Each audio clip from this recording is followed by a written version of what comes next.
Hey, what's going on? BIGMOO here, and in this video I want to tell you the story about how I got signed to Spinnin / Maxximize as a relatively unknown artist. So, I know the feels. You are putting out music, you're making fire, you're like, man, my music's just as good as the music coming out of these bigger labels, and you're sending your tracks to Reveal, to Spinnin, to Maxximize, Armada, and they're just not getting back to you, or they're rejecting your demos, or whatever it is, and you can't figure it out. You're like, man, my music's good, but I just can't get it on these big labels. What should I do? Maybe I should just go home and cry. It's okay. All right, I'm here to give you hope. It is totally possible, and here's how I did it myself. So, firstly, a quick backstory on the track. So I started working on this track around about a year ago. I had the third drop sitting around as an offcut from a previous project. And then one day my buddy Benny J, who collabed with me on Lost in Your Charade, sent me over this hardstyle melody that I really loved. That became the basis for the second drop that you hear in the track. Vibrations.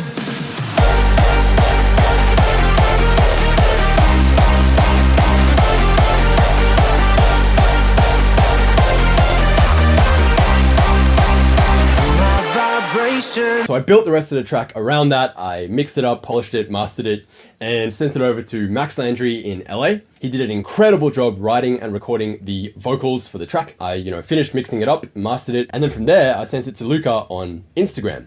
Now here's the interesting part. I didn't actually ask to collaborate. I only wanted Luca's feedback because we'd never spoken before at all. I sent him a DM out of the blue and I was like, hey man, a big fan of your stuff, loved your latest track. I mentioned what the track was actually called. And then I was like, hey, feel free to tell me no. I've got this new track, it's a hardstyle track. I'd really love to get your opinion on it. If you have time, I'd really appreciate it. So he replied the next day and he sent me a message and he was like, hey man, really cool track. And then he actually said, hey, if you want, I can actually work on this for a little bit and then we can release it as a collab, Luca Testa and BIGMOO. And I was like, whoa, that would be really, really cool.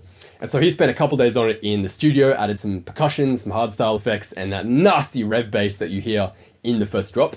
And, I wake up to a WhatsApp message from him a couple months later, and he was like, hey man, Spinnin / Maxximize wants to sign the track. And I was like, whoa! That's been a huge goal of mine for such a long time. And here we are today. The track is out October 30th, and I have my debut release on Maxximize, sub-label obviously of Big Daddy Spinnin Records. So the first big lesson here is that if you want to get your track on one of these bigger labels, Spinnin, Maxximize, Revealed, Armada, the chances of you doing it by yourself, only your name on the track, even if the music is incredible, is really, really slim. One really important thing you have to realize is that you got to remember these record labels are a business.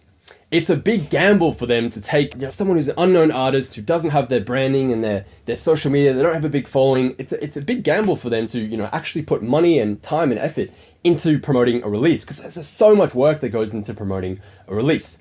Labels would much rather promote music and release music from artists who already have a decent fan base, a big following, they have their social media together, they have their branding on point, and of course the music is incredible. So it's almost like when you're making progress by yourself and you don't actually need a label, that's when the labels actually want to sign your stuff. So it's a bit of a catch-22. So in order for you to land your track on these bigger labels, I think by far the easiest way to do it is to collaborate with someone who's already been signed to that label before. Of course, because they're going to be a bigger artist, their music is obviously really good, their social media is on point, their branding is there, they basically have their shit together.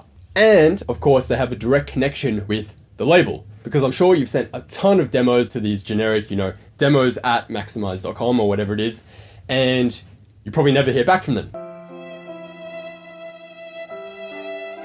Or if you do, it's a no and they don't explain why. So of course, collabing with someone who's already been on the label, they have that direct line of communication to send demos, is going to make it so much easier. So now, of course, the question becomes, okay, Sean, I get it. Collaboration is the only way, but what the hell am I supposed to do? Am I supposed to just hit up Blasterjax, Ollie James, Kevu, Luca Testa, Declane, all these big names on Maxximize and just say, collab bro? That's not the way to do it. So another important thing to realize is that 9 times out of 10, when you see a collaboration between a bigger artist and a smaller artist, I can almost guarantee the smaller artist probably did nearly all of the work. Because if you think about it, the bigger artist who's already having releases on the label could get any track, any solo track of theirs on the label at any time.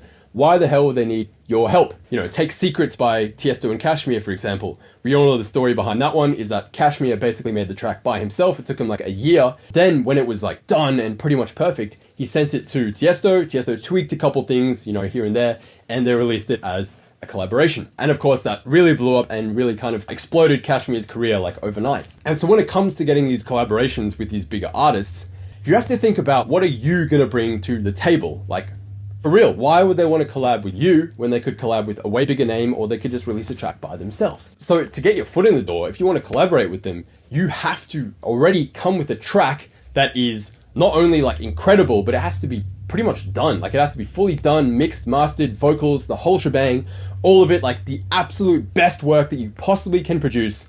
And then you send it to them. And that's when they can, you know, make some couple tweaks on it. They'll make it that 5 to 10% better. And I know you might be thinking, well, you know, if I did all of the work and they only did like a tiny bit, then, you know, that's not really fair. I should be releasing it by myself, and, you know, it should be a solo release, and why should they get credit?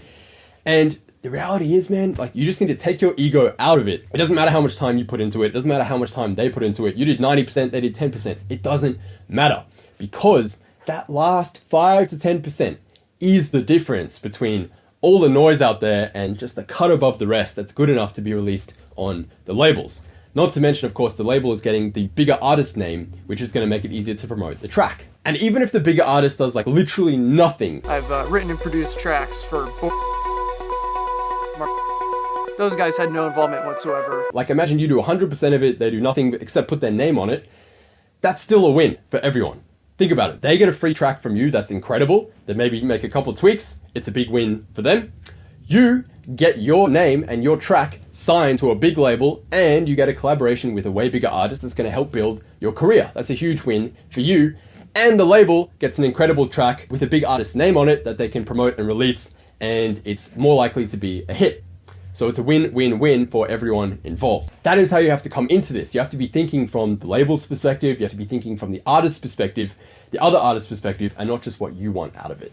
So collaborate, collaborate, collaborate. That is the name of the game. Well, at least that's how I did it. That's how I got my first track signed to Maxximize/Spinnin. And now, of course, it's much, much easier for me to get future tracks on there, whether collaborations or solo releases, because I have that contact and that connection with the label. I'm now no longer some random stranger off the street. Gone are the days where labels just pluck people off the street and go, hey, I'm gonna make you a star. And then they put all this time and energy and effort into you. They give you $100,000 advance, and then boom, they make you world famous. That just doesn't happen anymore, right? You have to be already showing the labels that you're serious about your career. You have to be putting in time and effort and energy. You have to be releasing tracks, whether self-releasing or on smaller labels. Your social media has to be on point. The photos have to be good. They have to be high quality. There has to be high quality videos on there. Social media is important. You have to be putting out content. You have to be building a fan base and building a following for labels to take notice. And other artists, of course, to take notice of you as well. So that's the story about how I got my collab Vibrations signed to Maxximize. Hope that was valuable. Please let me know in the comments if you got value out of this. And of course, if you haven't already, make sure you go check out my track Vibrations with Luca Testa, out now October 30th on Maxximize. Go check it out. Let me know in the comments what you think. I hope this is valuable, and I'll see you very soon.